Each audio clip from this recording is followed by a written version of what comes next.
Jewish Channel's Week in Review. Is the bid for Palestinian statehood going to fail in the UN Security Council? What this rabbi's grocery shopping has to do with America's poverty, an entire month for social action, and more of the Jewish news that's changing your world right now in this episode of the Week in Review. Hello, and welcome to the Jewish Channel's Week in Review. I'm Stephen I. Weiss. The bid for Palestinian statehood is now almost certain to fail in a vote at the United Nations Security Council, just 1 week after a majority of members voted for recognition of a Palestinian state at the UN's cultural organization. French officials told a subcommittee of the Security Council that they plan to abstain from the vote when it comes up in the Security Council, when just last week they voted for recognition of a Palestinian state at UNESCO, the UN's cultural organization. The measure needs a 9-vote majority to pass at the Security Council. France was one of 9 Security Council members voting in favor of Palestinian statehood at the cultural organization.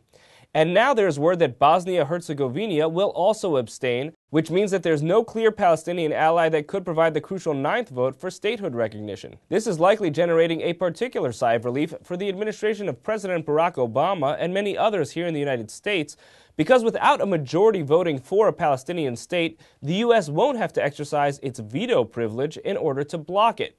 The Obama administration has repeatedly vowed to veto the measure if it came to that, but American interests could clearly have been harmed by such an action. As for just one example, Saudi Arabia had vowed to respond to a U.S. veto by opposing America in Iraq, Afghanistan, and Yemen. Of course, though the French have now said they will abstain in the Security Council, their yes vote last week in UNESCO caught many by surprise, including President Obama.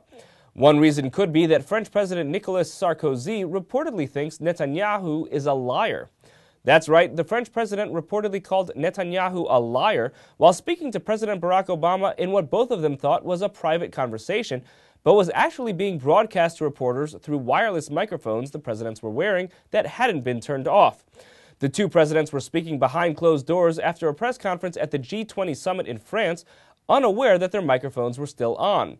According to reports, Obama started the conversation by criticizing Sarkozy for not having told him that France would be voting for recognition of a Palestinian state at last week's UNESCO vote over the Obama administration's objections. Sarkozy, speaking of Netanyahu, is reported to have said, quote, "I cannot stand him, he is a liar." Obama reportedly replied, "You're fed up with him, but I have to deal with him every day."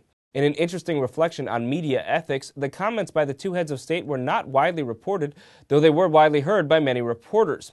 According to Israeli newspaper Yediot Ahronot, the reason for silence over the story was due to a report alleging that journalists at the event were requested to sign an agreement to keep mum on the embarrassing comments. If indeed journalists did sign such an agreement to restrict the reporting at the event, it's unclear whether they signed it before or after hearing the controversial comments. Of course, the explosive nature of the comments can be a bit misleading, since almost every other comment we hear from heads of state about other heads of state is prepared and rehearsed. But while Netanyahu clearly doesn't have a friend at the Palais de l'Élysée, he's also upsetting the far-right members of his coalition government in Israel by declaring that his government will demolish illegal settlement outposts in the West Bank. He is following the orders of the Israeli Supreme Court, which has ruled that several outposts are illegal, having been established on Palestinian-owned land. This is the third major announcement from Netanyahu that has upset the further right-wing members of his coalition in the past 2 months. His freeing more than 1,000 prisoners in exchange for Gilad Shalit also upset Israel's far right, and amid the delicate diplomacy of the Palestinian Authority's push for recognition as a state at the United Nations, one of Netanyahu's biggest critics within his own Likud party, member of Knesset Danny Danon, stood alongside Republican presidential primary candidate Rick Perry as he outlined an aggressive stance that criticized President Obama, with whom Netanyahu was working. It's interesting to see all these moves by Netanyahu just as he enters the second half of his 4-year term. Could Netanyahu, like the fallen Ariel Sharon before him, try to grab hold of Israel's center to try to win re-election? And given this week's news about Palestinian statehood, it's very likely that a diplomatic success to forestall the Palestinian statehood bid will further appease centrists while leaving the right wing unaffected. Of course, another issue for Netanyahu to handle is Iran, but a former chief of the Mossad says that Iran isn't as big a threat to Israel as the ultra-Orthodox within Israel's borders. Ephraim Halevi headed the Mossad from 1998 to 2002 and said last week that the ultra-Orthodox, or Haredim, could be one of Israel's most pressing security concerns. The growing Haredi radicalization poses a bigger risk than Ahmadinejad, he said, referring to Iran's president. Ultra-Orthodox leaders blasted the comments. The community making headlines for being dangerous this week, though, is the modern Orthodox or religious Zionist community in Israel. A West Bank yeshiva has been closed by the government after its students attacked Palestinians and Israeli security forces in recent years.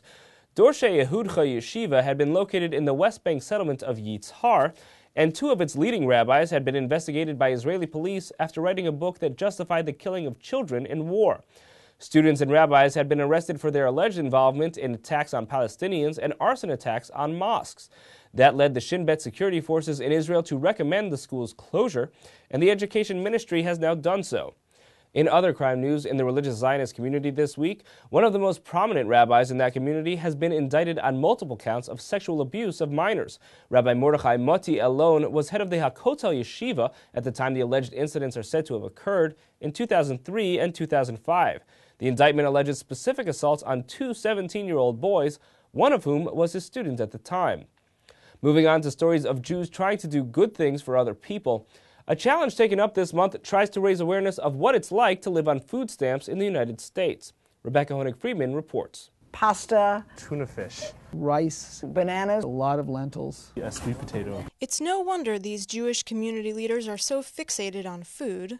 They've just spent a week living on a food budget of no more than $31.50 as part of the Food Stamp Challenge, a campaign to raise awareness about food insecurity in the United States. Rabbi Steve Gutow is the president of the Jewish Council for Public Affairs, one of the lead organizers of the initiative. The Food Stamp Challenge is an opportunity for those of us who don't live on food stamps, both to understand what it might be like and to also use this opportunity to publicize the sad plight of those people. There are currently over 45 million Americans on food stamps, about 15% of the population, and a surprising number of them are Jewish. Something close to 15% of the Jewish community lives at or near poverty, so there are a lot of Jews on food stamps. Now, with Congress looking for ways to cut the federal budget, there's fear that funding for SNAP, the Supplemental Nutrition Assistance Program, more commonly known as food stamps, could be cut.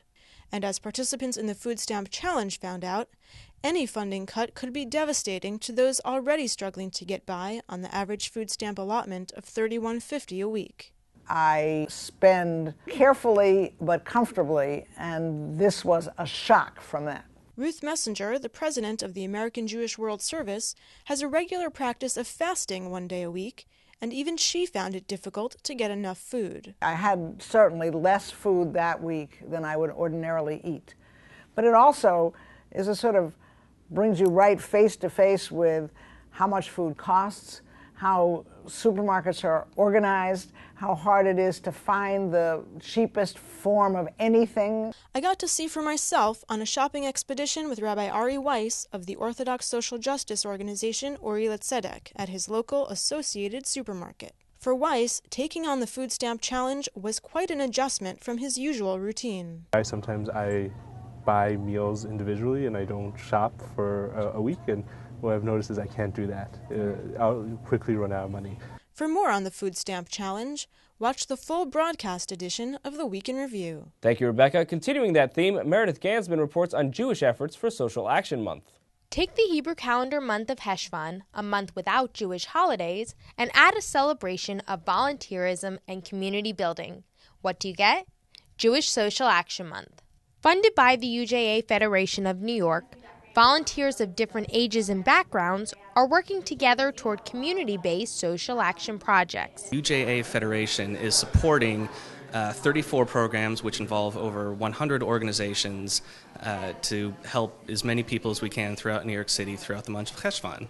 As a part of Jewish Social Action Month, young volunteers are bringing a little bit more green to the lives of senior citizens. For the program Growing Together, the Metropolitan Council on Jewish Poverty and Hazon are partnering with the UJA as a part of an intergenerational greening project to serve low-income seniors. Volunteers ages 14 and up will be working with seniors to build window box herb gardens that the seniors can then put on their windowsills, and the volunteers will be back throughout the year to maintain them, make sure that the plants are growing, the herbs are growing. Not only does the project create access for seniors to fresh fruits and vegetables, but as Stephanie Greenberg from the Met Council explains, engaging young volunteers and seniors is a growing experience for both generations. Intergenerational programming, having the young and old work together, is always a successful program. The seniors love it, and they love telling their stories. Like, oh, what do you do? Oh, I did that, and here's how you can move forward. And volunteers really like it too. Volunteers always say, like, I think I'm coming to service them, and then they leave, and they say it really was for me also. Nat Suffren, a 22-year-old volunteer, enjoys spending time with senior citizens and appreciates the insight of an older generation. I think there's a lot to learn from older people, and older people have a lot to learn from younger people. Probably more of the former. An older participant in the program says there seems to be no generational gap when the seniors and young volunteers come together. They seem to understand us, believe it or not. And I think they learn a lot from us, too. For more on Jewish Social Action Month, tune in to the full broadcast version of the Week in Review. Thank you, Meredith. That's all for this week from all of us here at the Jewish Channel. Be well. The Jewish Channel is available on cable. Time Warner Cable Channel 528, IO Optimum Channel 291, RCN Channel 268, Bright House Channel 330, Verizon Fios Channel 900, Cox Channel 1, Frontier Communications, and now on Comcast Cable in the on-demand menu under Premium Channels. For more information, visit tjctv.com.